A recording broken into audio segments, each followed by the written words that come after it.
Quelle joie de pouvoir être avec vous, de pouvoir être avec vous ce matin. La semaine dernière, on était à Tremblant, dans une église, et on a été bénis aussi là. Mais c'est toujours bon de revenir à la maison. C'est toujours bon de pouvoir vous voir et puis de pouvoir aussi voir ce qui prend place ici là, et de pouvoir plonger dans cette belle thématique de code de connexion. Et on a commencé à avoir des très bons messages à ce niveau-là. Et je vais aller dans cette continuité-là. Et Philippe a très bien introduit sur cette thématique d'essayer d'autres lunettes. En fait, il y a une grande vérité que je ne vous apprendrai rien ce matin, mais je vais vous partager une grande vérité. Nous portons tous des lunettes. Nous portons tous des lunettes, même ceux qui voient très bien. Comme moi, on porte tous des lunettes quelque part. C'est pas peut-être des lunettes physiques, mais nous avons été affectés. Nous portons des lunettes qui nous permettent de pouvoir entrevoir la vie, entrevoir des choses à travers ces lunettes-là. Ça part depuis peut-être notre enfance, ça part depuis l'éducation que nous avons reçue, ça part de la culture dans laquelle nous avons grandi, ça part peut-être même de l'environnement dans lequel nous étions, ça part des expériences de la vie, des succès qu'on a connus, des échecs, mais ça part de quelque part et nous portons tous des lunettes. Et la belle question à poser, c'est pas de savoir si vous portez des lunettes. La vraie question, c'est un petit peu comment vois-tu ton environnement aujourd'hui? Comment vois-tu le monde présentement? J'ai mis quelques images, tout ça. Peut-être pour certains, ils peuvent voir le monde comme étant un super oasis, c'est beau, tout est magnifique, la vie à l'eau de rose, au bord de la plage. Peut-être d'autres voient le monde comme étant peut-être un désert, c'est compliqué, ou un endroit boueux, où est-ce que le monde est sale, c'est dégueulasse, on veut rien savoir. Ou d'autres peuvent voir le monde comme étant un champ de bataille. Ou est-ce que tout le monde est une menace, un danger? Quand les gens s'approchent de toi, ils veulent te faire du mal, ils ont des intentions, il n'y a pas de personne bonne, et on essaie de voir un peu qu'est-ce qu'ils tirent, qu'est-ce qu'ils veulent en tirer de nous. Ça peut être ça. On a besoin de savoir quelles lunettes portons-nous aujourd'hui. On peut se questionner aussi pour dire comment vois-tu tes amis aujourd'hui? Est-ce que tes amis, tu les vois comme des super-héros parce que tu te vois comme très, très ordinaire, ou est-ce que tu les vois comme des boulets dans ta vie? Ou peut-être des sangsues, ou une équipe, team building, etc. Ou d'autres choses, hein. J'ai mis des images comme ça, mais je veux juste amener cette réflexion-là ce matin, de comment vois-tu ton environnement? Comment vois-tu ton activité? Comment vois-tu tes implications, ton travail, etc. Peut-être qu'il y a certains qui voient que c'est un travail qui n'est pas très valorisant en tant que tel. C'est un éléphant, il y a une personne qui ramasse, vous comprenez ce qu'il ramasse. Ou c'est un terrain de jeu, ou est-ce que c'est un travail, ton travail est comme de l'esclavage dans les chaînes, tu es obligé de travailler là parce que tu as besoin de mettre du beurre sur la table. Euh, ou c'était une partie de plaisir, ou peut-être d'autres choses, mais ça nous permet de pouvoir comprendre et saisir notre vision, notre environnement, comment est-ce qu'on voit les choses. Ou comment vois-tu, par exemple, ton, ta communauté, ton église aussi? Est-ce que tu le vois comme étant... Comment est-ce que tu entrevois ton église? Une église qui est en train de mourir? Ou une église qui est vibrante? Ou une église qui vit des choses? Ou une église qui est très connectée les uns envers les autres? Tout ça. Comment vois-tu ces différents environnements? Et puis la dernière question qui a introduit mon message, c'est quelle est ta vision de Dieu aujourd'hui, ce matin? Comment vois-tu Dieu?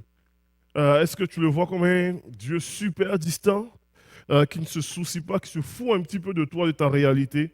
Est-ce que tu vois Dieu comme étant un best friend? Est-ce que tu vois Dieu comme étant un père crinqué, tyran, prêt à lancer des zones d'éclair au cas où tu fais le moins de gaffe? Est-ce que tu vois un Dieu? Quelle est ta vision de Dieu aujourd'hui? Et j'aimerais vous déclarer une vérité. Ta vision des choses, de l'environnement de Dieu va littéralement affecter ton comportement, va littéralement affecter tes choix de vie, va littéralement affecter ce que tu es en train de faire et devenir. Parce que en fonction de ce que tu vois, en fonction de la façon dont tu conçois les choses, tu vas naturellement agir en fonction de cela. Et tu vas naturellement prendre des positions, même si tu dis, ah non, dans ta tête, ça peut être ça, mais dans ton cœur, tu vas faire autre chose. Parce que c'est ta vision qui affecte tes choix et ta continuité. Et ce matin, je vais vraiment amener un petit peu cette vision 3D.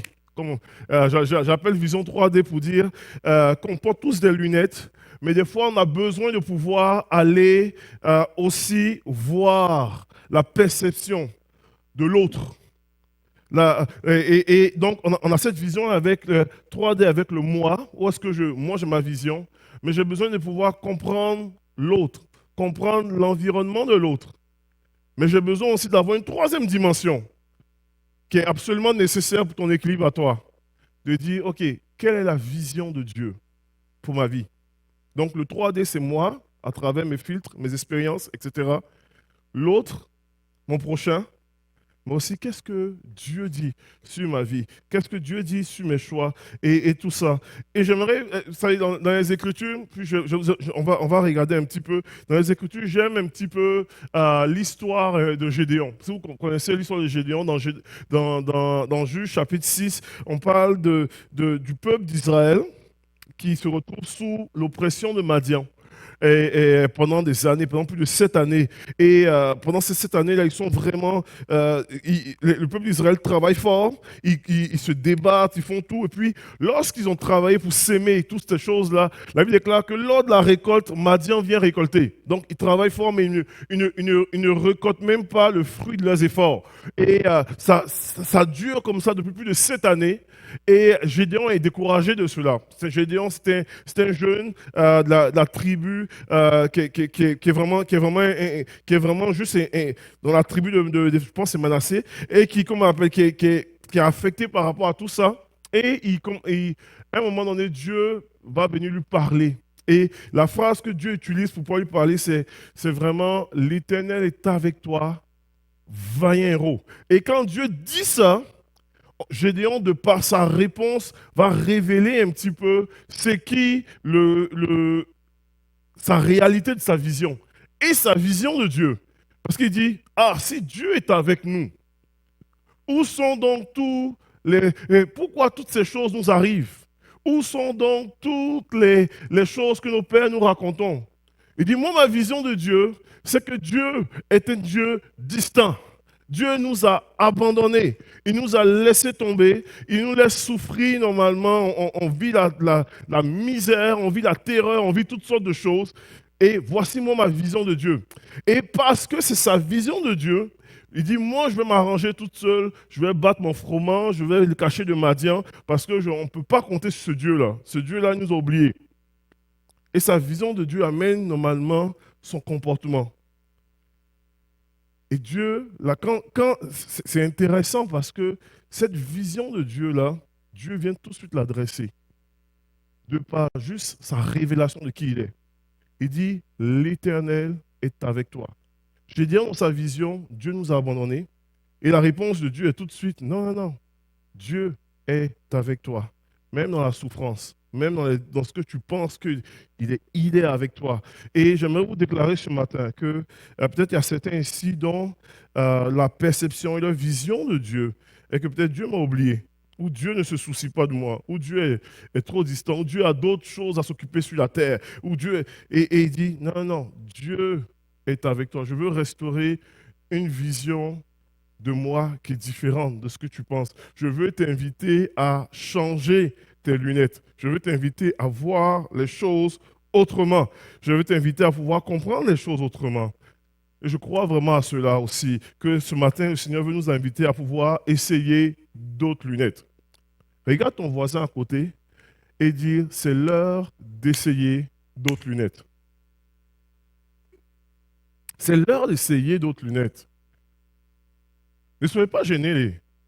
Ne me laissez pas tous en train de parler là. C'est l'heure d'essayer d'autres lunettes. Vous avez le droit pour la première fois de parler. Donc parlez.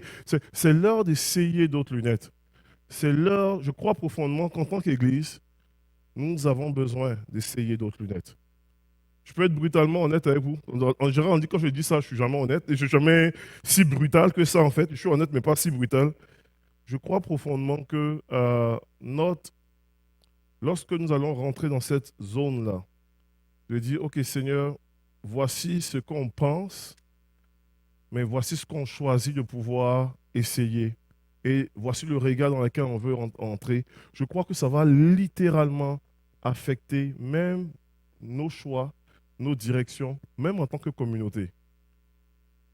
Et ça va vraiment affecter les choses. Et moi, je crois profondément à ça. On soit prêt à pouvoir dire, Seigneur, voici ce qui semble être la chose, mais je veux essayer d'autres lunettes. Je veux voir les choses différemment. Et je voudrais parler de la vision du moi qui est très facile parce que c'est proche à nous. Mais on a besoin de pouvoir aussi être conscient de la vision de l'autre. Parce que l'autre personne à côté de nous aussi a sa façon de voir les choses. Et la vision de l'autre aussi a sa façon de comprendre les choses. Et l'autre personne va interpréter les choses différemment aussi. La Bible est remplie de plein d'exemples. J'ai pris quelques exemples, mais la Bible est remplie de plein d'exemples où est-ce que le Seigneur nous appelle à pouvoir juste considérer notre prochain, à pouvoir considérer l'autre. J'ai des histoires assez crunchy que j'ai prises. Et je vais vous raconter même des histoires personnelles aussi dans ma vie ou mon travail, tout ça. Mais il y a des récits de vision dans les Écritures. Et il y a un des récits de vision qui me fait sourire, c'est un peu dans Genèse chapitre 38. Habituellement, on ne lit pas ce genre de passage-là. Mais l'histoire de Judas et Tamar.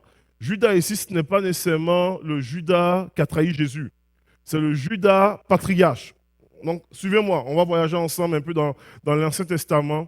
Et dans l'Ancien Testament, Judas, le patriarche, qui est le fils de Jacob, était allé dans un pays qu'on appelait Adullam. Et alors qu'il est là, il se marie. Il a 3 enfants, 3 garçons. Donc, un garçon qui s'appelle Er, un autre qui s'appelle Onam, et un troisième qui s'appelle Shula. Finalement, son premier garçon décide de pouvoir marier, sous l'influence de son père, une femme qui s'appelle Tamar. Donc Tamar est la bru de Judas. Est-ce que vous me suivez jusque-là? Ça va bien? Ok, on continue toujours. Tamar est la bru de Judas. La Bible déclare que le premier fils de Judas est méchant aux yeux de l'Éternel et il finit par mourir. Dieu le fait mourir prématurément. Donc il meurt. Et dans la culture de l'époque, il faut que je précise très bien, dans la culture de l'époque, quand tu mourais sans avoir eu un enfant, on prenait ton frère et on donnait à ta femme. Je ne dis pas de faire ça maintenant, là, ça ne marchera pas. Donc on est dans cette culture-là. Donc, meurt, il donne son frère Onan, à sa bru. Je vous dis, ben, Onan, tu as le devoir de donner une postérité pour ton frère.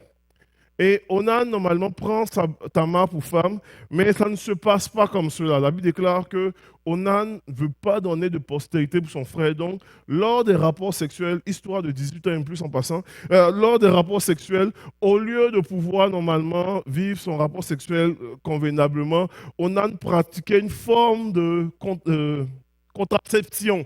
Donc, il se retirait pour pouvoir libérer sa semence à l'extérieur à chaque fois. Et parce qu'il ne voulait pas donner de postérité à son frère. Et la Bible déclare que Dieu n'aimait pas ça. Et Dieu aussi fit mourir Onan.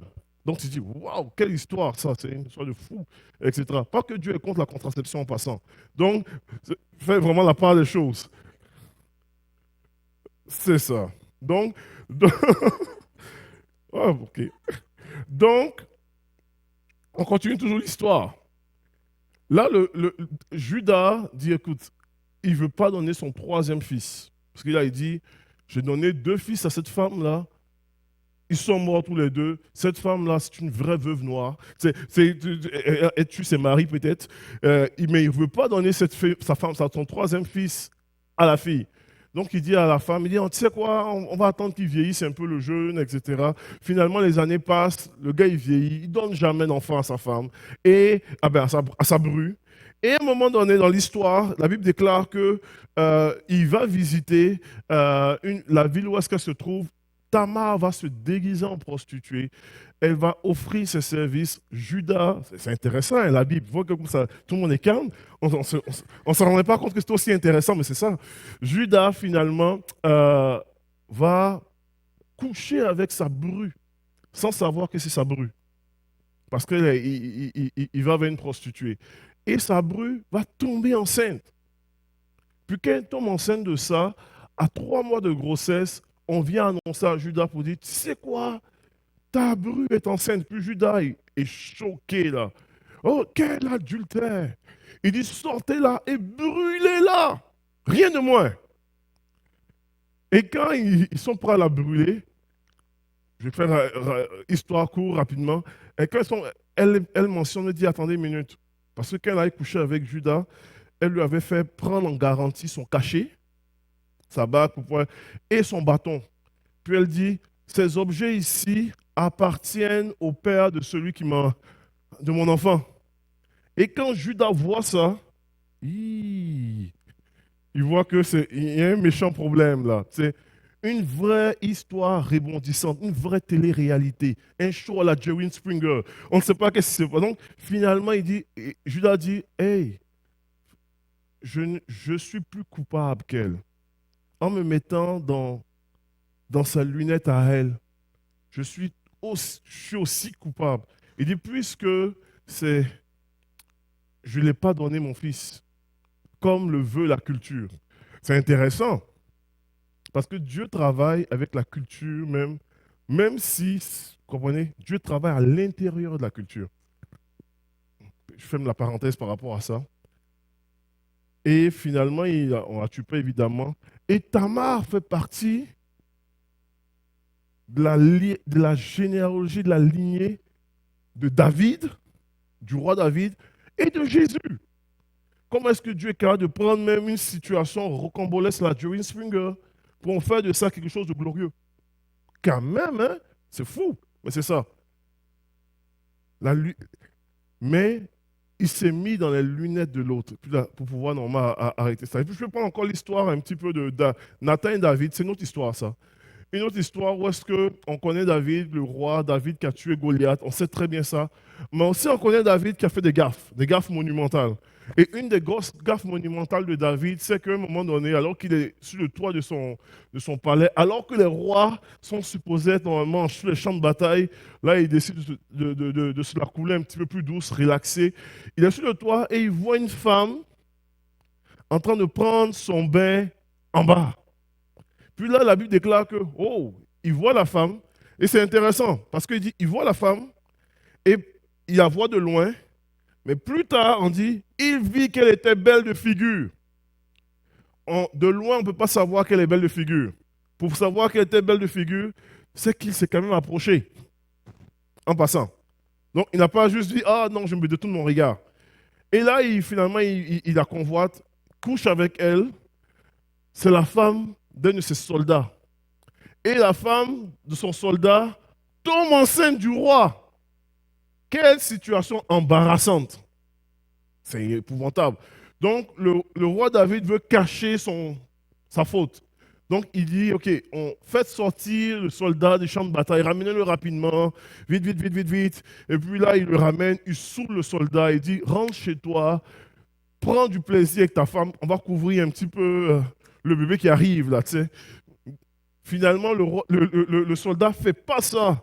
Il ne couche pas avec sa femme. Il dit, comment est-ce que mes frères d'armes sont sur le champ de bataille et puis moi je vais dormir avec ma femme? Non, je ne dors pas auprès de ma femme. Il refuse ça. 2 reprises, le roi essaye de le faire, ça ne marche pas. Là, finalement, il dit, OK, là on est vraiment dans un méchant problème. Je vais trouver une solution. Et il donne une ordre. Il écrit une lettre. C'est tellement épouvantable. Il écrit une lettre qu'il donne au soldat, à Uri. Et il dit, tu le remettras à ton chef d'état-major. Et la lettre en question était une lettre de mort, parce que dans la lettre, il donnait des consignes au chef d'état-major pour dire, fais mourir ce soldat-là, arrange-toi pour le mettre quelque part dans le champ de bataille afin qu'il meure. Donc, lui-même, il apportait lui-même sa propre lettre de mort à son chef militaire. Et c'est comme ça qu'il est mort. Donc, quand le chef prend la lettre, il dit, c'est le roi qui a donné ça. Oui, oui, c'est le roi. Et finalement, David fait tuer ce soldat-là. Et quand David fait tuer ce soldat-là, lui, dans son geste de bonté, va chercher la veuve éplorée pour dire, moi, comme roi, je vais prendre soin de toi. C'est cute, ça? C'est dégueulasse. C'est une histoire qui est dégueulasse. On continue l'histoire. Donc, Nathan est un prophète. Nathan vient visiter le roi. Puis Nathan dit, j'ai une situation vraiment que je veux t'expliquer. Et dans la situation, il dit j'ai un homme qui est super riche. Il a des moutons, il a des brebis en grande quantité. Et il y avait un autre qui est pauvre, qui a juste une seule petite brebis. Et puis, lorsque ce riche-là a décidé de pouvoir faire une fête avec ses amis, il est allé prendre la petite brebis du pauvre qu'il a fait tuer pour faire manger. La Bible déclare que David rentre dans une colère noire. Il est frustré. Il dit, cet homme-là mérite la mort. Il dit, non seulement il va restituer 4 brebis, puis là, il est en train de, il est prêt à enclencher une sentence. Je veux savoir son nom, je vais régler son compte. Puis Nathan dit, cet homme-là, c'est toi. Tu as pris la femme d'un autre alors que tu as plein de femmes dans ton arène déjà. Et David se met dans les lunettes de l'autre. Un instant. Pour dire, oh, attends, j'ai mal agi là. Puis de cela sort un des merveilleux psaumes qu'on connaît, psaume 51. Oh Dieu, crée en moi un cœur pur en tant que tel. Là, il y a quelque chose de puissant quand puis là, j'ai pris des exemples comme ceux-là, mais il y a quelque chose de puissant quand dans notre relation, on choisit de pouvoir dire, OK, je peux vivre des situations, je peux vivre des blessures, je peux interpréter des choses de la vie, je peux penser que c'est ça qui se passe, mais est-ce que pendant un instant, je veux juste m'arrêter pour porter la lunette de l'autre? L'autre dans son... Est-ce que pendant un instant, je veux choisir de peut-être écouter la version de l'autre? Comme Judas, avant de juste verser, qu'elle soit brûlée, dire que je veux entendre ta version. Ta version, c'est quoi là? Et il y a quelque chose de puissant quand on choisit de pouvoir écouter l'autre comme cela. Et je crois vraiment à cela profondément. Je vais terminer dans ce récit-là. Je parle des 3 dimensions. La dimension où est-ce que moi, je vois dans ma lecture, dans mes filtres, dans mes affaires, où est-ce que je peux voir et je peux écouter l'autre pour mieux comprendre. Mais je vais terminer avec la portion où est-ce que des fois, nous avons besoin de s'arrêter pour dire, toi, Dieu, comment vois-tu la situation? Toi, Dieu, comment vois-tu ce qu'on vit? Il y a un récit qui me touche énormément dans l'évangile de Jean, où est-ce que Jésus va adresser un peu une vision humaine de comment est-ce qu'on voit les situations. Dans l'évangile de Jean, chapitre 9, un des récits qui me plaît, qui m'impressionne, qui me touche, qui m'interpelle, la Bible déclare qu'un jour, les disciples firent la question à Jésus. Ils voyaient un aveugle de naissance. Un aveugle de naissance, imaginez-vous. Et la Bible dit, les disciples firent la question, Rabbi, qui a péché pour que cet homme naisse aveugle? Il dit, qui a péché, cet homme ou ses parents pour qu'il soit né aveugle? Comme un aveugle de naissance. Et puis la réponse de Jésus, parce que ça c'était leur vision en eux. Le gars, il est aveugle de naissance, il n'a pas choisi ça, il est devenu un adulte, tout ça. Probablement, lui, il a péché, ou s'il n'a pas péché, probablement ses parents ont fait des choses dans leur vie pour que ce karma-là s'abatte sur lui, etc. Puis Jésus amène une autre vision des choses. Il dit non, vous avez besoin de changer vos lunettes. Il dit ce n'est pas lui, ce n'est pas que lui ou ses parents aient péché, mais c'est afin que les œuvres de Dieu soient manifestées en lui. Il dit, moi j'amène une autre voie. Il dit, ce n'est pas parce qu'ils ont péché en particulier, mais moi je suis en train de faire des œuvres. Il faut que les œuvres de Dieu soient manifestées en lui. Et il dit, pendant que je suis dans le monde, je suis la lumière du monde. Et je ne vais pas rentrer dans toute l'explication théologique de ça, mais Jésus ici va enseigner l'idée de la lumière du monde, il va ouvrir les yeux de l'aveugle, et d'une façon tellement inusitée, etc. Mais la Bible nous enseigne, il dit nos pensées ne sont pas vos pensées, il dit mes voix ne sont pas vos voix. Autant les cieux sont élevés au-dessus de la terre, autant, vous comprenez, il y a cette réalité où est-ce que on ne comprend pas toujours tout. Moi, quand je lis ce passage, et puis quand je lis ce passage, ça me touche de façon particulière. J'ai étudié énormément l'évangile de Jean, tout ça. Je dis, mais c'est pas. La première fois que j'ai lu ça, ma réaction était que, moi, si j'étais l'aveugle, j'ai dit, mais Maï, Jésus, mais là, il y a un problème terrible.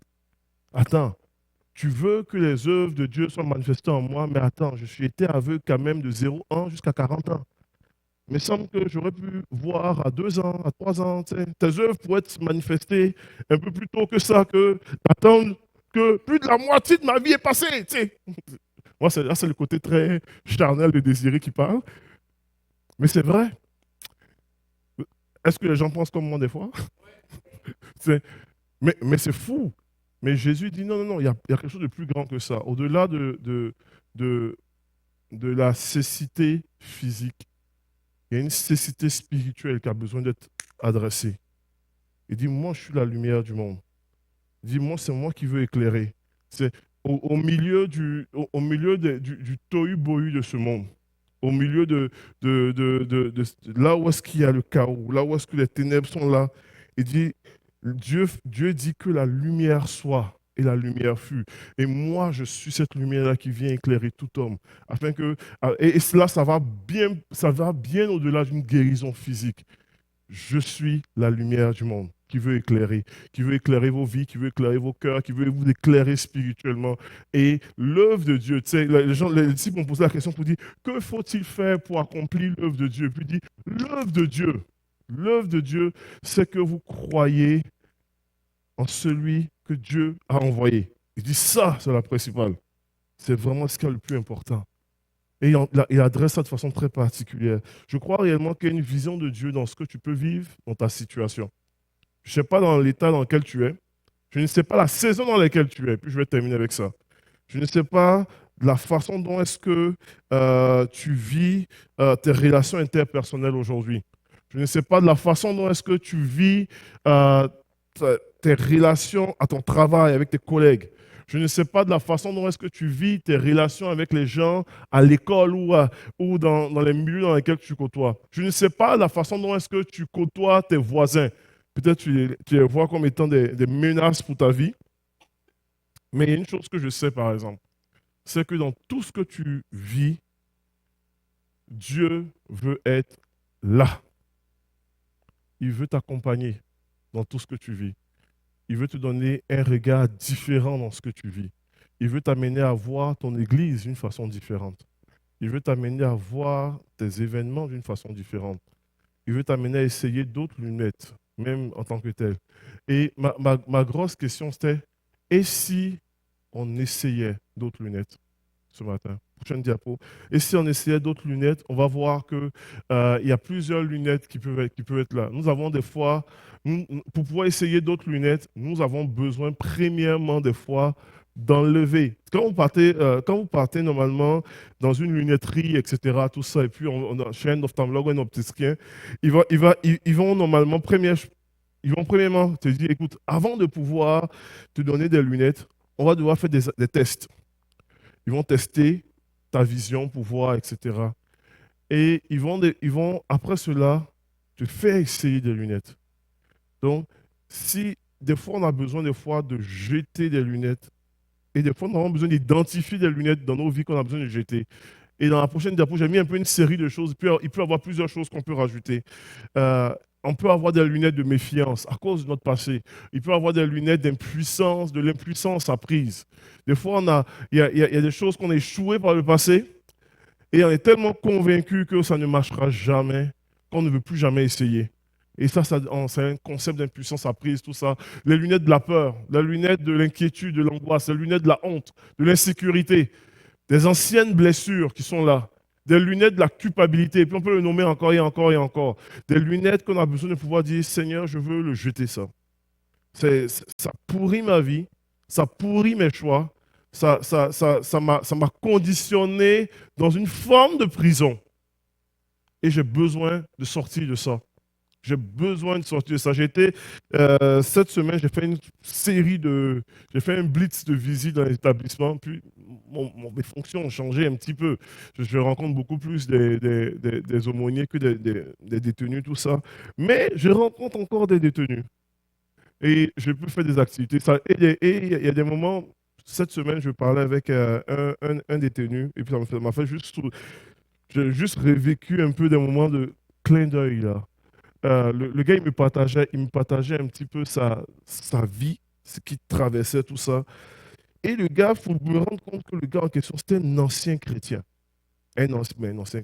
En tout cas, qui a eu un moment de rétrograde au point de se retrouver en prison. Puis là, il me partageait les églises pentecôtistes qu'il avait fait, etc. Tout ça. Il était à Granby, il était dans l'église, en telle église, etc. Après, c'était ta nouvelle vie. Puis je dis, mais voyons donc, qu'est-ce que tu fais là, tout ça? Il dit, mais qu'est-ce que tu fais ici? Il dit, ah ben, et puis il était rentré pour un vol à main armée. Tu sais. Je dis, mais qu'est-ce qui s'est passé pour que tu ailles? Ah, j'ai des problèmes. Et puis il me racontait un peu il m'a raconté un peu ses défis et ses peurs, ses craintes. Et une des choses qui m'a chaque fois me bouleverse, le gars il est en prison, hein. Tu es privé de liberté. Mais il me partageait combien, à quel point, avant d'entrer en prison, il était déjà en prison dehors. Comment est-ce qu'il était pris dans cette zone-là, dans la prison de la culpabilité. Il dit, je savais ce que je faisais, mais je ne veux plus aller à l'église parce qu'il dit, mais Dieu va me... Il dit, je sais ce qui est bon, et puis Dieu va me... C'est comme si j'ai trop honte de voir des chrétiens, trop honte de côtoyer ce monde, et puis être aussi hypocrite. Et puis là, tu es en prison parce que tu as envie d'y aller, mais tu n'y vas pas.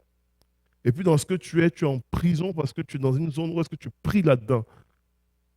Puis, il dit, on partageait ensemble, prier pour lui, tout ça. Puis, je dis, si tu essayais d'enlever cette prison dans laquelle tu es, ces lunettes-là de culpabilité, qui t'empêchent de pouvoir... Parce que je dis, tu serais venu agir, probablement les gens t'auraient accueilli là, puis auraient prié pour toi. Tu aurais dit, lâche pas. Parce que, je dis, tu t'es descendu bien bas, mais c'est pas fini. C'est pas la fin de ton histoire. Ce n'est pas la fin de ton histoire. Peut-être tu es ici, et puis tu te retrouves dans des formes de prison comme cela. C'est pas la fin de ton histoire. Il y a des lunettes à jeter. Amen. Je crois vraiment qu'on peut jeter ces différentes formes de lunettes, mais on peut porter des nouvelles lunettes. Les lunettes du pardon, les lunettes de l'honneur, les lunettes, la deuxième chance. J'aime tellement cette facette de Dieu là, de Jésus de la deuxième chance. Le Seigneur n'est pas trop loin de toi. La main est toujours tendue. Sa grâce est toujours disponible. Sa puissance est prête à te ressaisir encore de nouveau. Et il est celui-là qui est le Dieu de la deuxième chance. Je crois vraiment à ces lunettes-là des promesses bibliques, des promesses divines. Vous savez, la Bible est remplie de promesses. Quand le diable te rappelle ton passé, te rappelle tes gaffes, tes conneries, tes erreurs, rappelle-le dans son avenir. Comprenez, monsieur? Rappelle-le qu'il est fini, il est cuit, il a été vaincu et c'est fini pour lui. Et les lunettes de la gratitude, comment est-ce que je remercie Dieu en toutes circonstances? Les lunettes de l'amour, les lunettes de la prophétie reçue. Des fois, des gens qui ont reçu des paroles de Dieu sur leur vie. Puis les paroles là ont été mises aux oubliettes, dans des poussières, on a oublié, on dit, oh, finalement, je ne vois pas comment ça va s'accomplir, ça. Et puis c'est complètement, je pense que c'était une erreur. Non, ce n'est pas une erreur. La Bible déclare que si écris la promesse, écris la prophétie, grave-le sur les tables de ton cœur, elle ne mentira pas, elle s'accomplira. Si elle tarde, attends-la, elle s'accomplira certainement. Les lunettes de la bienveillance. Moi, je crois et je prie pour une communauté qui est bienveillante, qui veut du bien pour les gens. Je crois à les lunettes de la douceur, les lunettes de la résilience, les lunettes, je pourrais acheter les lunettes de la tolérance aussi. Je termine vraiment avec ça. Le Seigneur va nous amener à pouvoir côtoyer des personnes qui n'ont pas les mêmes convictions que nous, qui n'ont pas la même foi que nous. Et il ne nous appelle pas à pouvoir à les mépriser. Il nous appelle à pouvoir les aimer. Une de mes particularités dans mes fonctions d'aumônier, c'est que, et puis surtout dans la fonction dans laquelle j'occupe aujourd'hui, où est-ce que j'ai presque une quarantaine, je supervise une quarantaine d'aumôniers à travers le Québec, tout ça, c'est que la grande majorité de mes aumôniers sont non chrétiens. Je répète encore là, la grande majorité de mes aumôniers sont non chrétiens. Et je peux vous garantir que si je partais en mission pour dire, oh, je vais recruter tous les pasteurs pentecôtistes pour pouvoir faire des aumôniers, je ne serai pas à l'emploi. Parce que je dois être conscient qu'il y a des gens qui n'ont pas la même foi que nous. Je vais sur les valeurs que le Seigneur Jésus, puis là, après ça, on ne m'invitera pas pour prêcher ici, mais je vous partage clairement la valeur. Je crois profondément une des valeurs de Dieu qui est la liberté aux gens de choisir. Choisissez qui vous voulez servir. Donc, moi, sur cette base de valeurs-là, je suis prêt à pouvoir dire, OK, je vais parler avec un imam, je vais parler avec un rabbin, je vais parler avec un prêtre catholique. Et puis, il y a des gens qui veulent rencontrer un imam, qui veulent rencontrer un rabbin, qui veulent rencontrer un prêtre catholique, et je me dois de respecter leur volonté. Comme Dieu, lui, respecte mon choix de le suivre ou pas. Et puis, je vais avoir cette valeur-là quand même, une lunette quand même de tolérance pour dire, il n'a pas fait le choix que j'aurais voulu qu'il fasse, mais je vais l'aimer. Je vais tolérer. Je vais normalement travailler de main en main avec lui quand même. Et sans me dénaturer de qui moi je suis et de ma foi que je porte fortement dans mon cœur. Ça va? J'espère que les gens vont dire, ah, quel type de pasteur il est. Bon, c'est pas grave, je vais vivre très bien avec ça. Mais c'est ça. Et ça fait que je supervise quand même la majorité d'une quarantaine d'aumôniers. Et puis, je prie pour eux. Je ne me dénature pas. Quand moi, je fais mes lettres hebdomadaires, je ne me dénature pas dans ma foi, dans mes convictions. Ils savent que je suis un pasteur. Je leur donne des fois des versets bibliques. Je dis, je prie pour eux, etc. Tellement que je me fais inviter pour faire des homélies dans des messes catholiques. Comprenez? Ça ne les dérange pas, ça.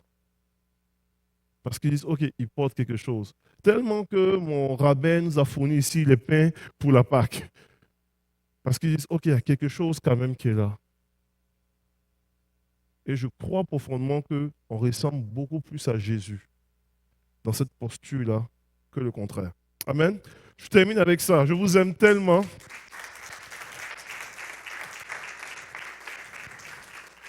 Je vous aime tellement, mais je prie vraiment. Alors qu'on finit, et puis je ne veux vraiment pas aller plus loin que ça, je vais terminer avec ça, qu'on puisse juste s'arrêter. Puis on va aller à la réunion d'affaires bientôt, mais quand on juste s'arrêter, on peut juste prier ensemble maintenant. Pour dire, Seigneur, peut-être jusqu'ici, mes lunettes ont été affectées à cause de mes expériences du passé. Mes lunettes ont été affectées à cause des situations, à cause des blessures, à cause de... Et je suis devenu très méfiant sur ces choses. Peut-être je suis devenu, dans mes lunettes de moi, il y a plein de trous, comme le fromage d'un gruyère. Permets-moi aujourd'hui d'essayer d'autres lunettes. Permets-moi d'essayer d'autres lunettes dans le nom de Jésus. Permets-moi d'essayer d'autres lunettes. Oh. Je prie, Seigneur Jésus, que tu puisses vraiment toucher chaque personne ici. Je pense que c'est mon cellulaire. Ouais. Je prie, Seigneur, d'essayer d'autres lunettes ce matin. Des lunettes pour pouvoir comprendre l'autre, mais aussi des lunettes pour pouvoir comprendre ce que tu fais dans nos vies, ce que tu fais dans notre communauté, de ce que tu fais dans la société, au nom de Jésus. Et qu'on puisse être des personnes qui ressemblons à Jésus, dans notre façon de vivre, dans nos choix, dans nos convictions, et qu'on puisse vraiment avancer avec force, avec courage, avec onction, avec vérité, sans nous dénaturer de qui nous sommes. Et nous sommes tes enfants, nous t'appartenons. Nous sommes animés et remplis du Saint-Esprit, mais qu'on puisse être des lumières et qu'on puisse marcher dans cette dynamique-là, où est-ce qu'on fait une réelle différence pour la gloire de ton nom, dans le nom de Jésus. Et si vous êtes d'accord qu'une prière comme ça, qu'on puisse ensemble dire un grand effort, Amen, Amen.